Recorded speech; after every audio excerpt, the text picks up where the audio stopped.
Bible ధ్యానంలో ఇప్పుడు సామెతలు 26వ అధ్యాయము చదువుకుందాము. ఎండాకాలమునకు మంచు గిట్టదు, కోతకాలమునకు వర్షము గిట్టదు. అటువలే బుద్ధిహీనునికి ఘనత గిట్టదు.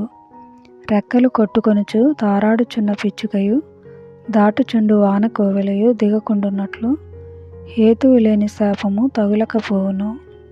గుర్రమునకు చబుకు, గాడిదకు కళ్ళెము, మూర్ఖుల వీపునకు బెత్తము. వాని మూఢత చొప్పున మూర్ఖునికి ప్రత్యుత్తరమియ్యకుము, ఇచ్చిన ఎడల నీవును వాని పోలియుందువు. వాని మూఢత చొప్పున మూర్ఖునికి ప్రత్యుత్తరమిమ్ము, అలాగు చేయని ఎడల వాడు తన దృష్టికి తాను జ్ఞానిననుకొనును. మూర్ఖుని చేత వర్తమానము పంపువాడు కాళ్ళు తెగగొట్టుకొని విషము త్రాగిన వానితో సమానుడు. కుంటి వాని కాళ్ళు పట్టులేకయున్నట్లు మూర్ఖుల నోట సామెత పాటి లేకుండును. బుద్ధిహీనుని ఘనపరచువాడు వడిసెలలోని రాయి కదలకుండా కట్టువానితో సమానుడు. మూర్ఖుల నోట సామెత మత్తును గొనువాని చేతిలో ముళ్ళు గుచ్చుకున్నట్లుండును. అధికముగా నొందినవాడు సమస్తము చేయవచ్చును, మూర్ఖుని వలన కలుగు లాభము నిలువదు. కూలికి వానిని పిలిచిన వాడును చెడిపోవును. తన మూఢతను మరల కనుపరచు మూర్ఖుడు కక్కిన దానికి తిరుగు కుక్కతో సమానుడు. తన దృష్టికి జ్ఞానిననుకొని వానిని చూచితివా? వానిని గుణపరచుట కంటే మూర్ఖుని గుణపరచుట సులువు. సోమరి దారిలో సింహం ఉన్నదనును, వీధిలో సింహం ఉన్నదనును.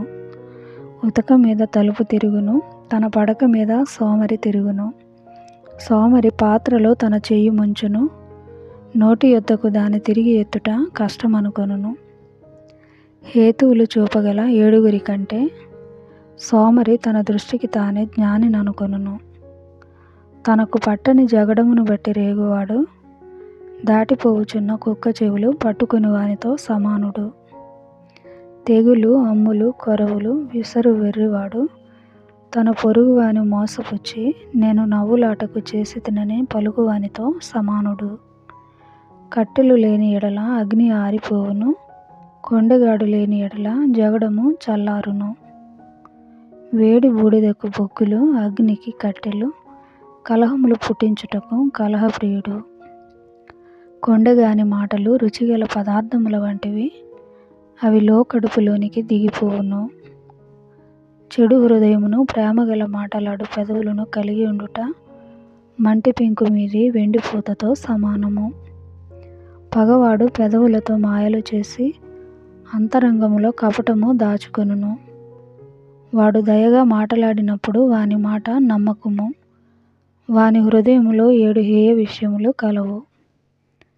వాడు తన ద్వేషమును కపట వేషము చేత దాచుకొనును. సమాజములో వాని చెడుతనము బయలుపరచబడును. గుంటను త్రవ్వువాడే దానిలో పడును, రాతిని పొర్లించు వాని మీదికి అది తిరిగి వచ్చును. అబద్ధములాడువాడు తాను నలుగగొట్టిన వారిని ద్వేషించును, ఇచ్చకపు మాటలాడు నోరు నష్టము కలుగచేయును.